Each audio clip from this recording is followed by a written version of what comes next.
வணக்கம் friends, welcome to my channel. இன்று நாம் பார்க்க இருப்பது, நாம் அதிகாலையில் சமையலை தொடங்குவதற்கு முன் நம் அனைவருமே குளித்து முடித்துவிட்டு தொடங்குவதுதான் மிக சிறப்பாகும்.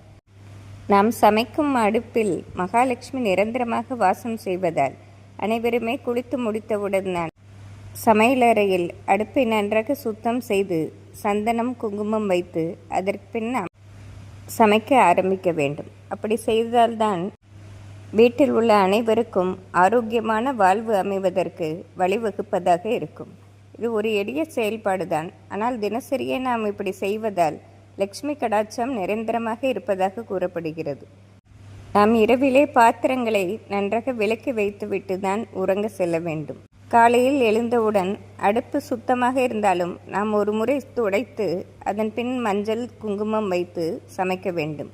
நாம் தினசரி மஞ்சள் குங்குமம் வைக்காவிட்டாலும் வெள்ளி செவ்வாய்க்கிழமைகளில் வைத்து சமைக்க ஆரம்பிப்பது நமக்கு மிகுந்த நன்மை பெற்று தருவதாக இருக்கும். நாம் முதலில் சமைக்க ஆரம்பிக்கும் போது பாலை காய்ச்சி அதற்கு பின் மற்றவைகளை சமைக்க ஆரம்பிக்க வேண்டும்.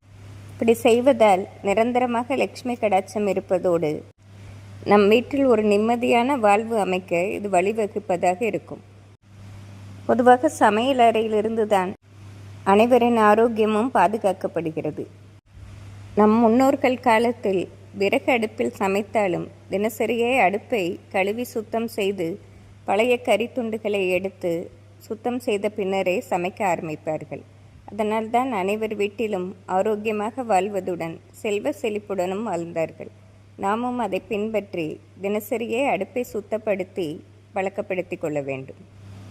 தினசரி அடுப்பிற்கு நாம் சந்தனம் குங்குமம் வைத்து காலையில் குளித்து முடித்துவிட்டு சமைக்க தொடங்கினோம் என்றால் மிகப்பெரிய ஏற்றத்தை பெறலாம்.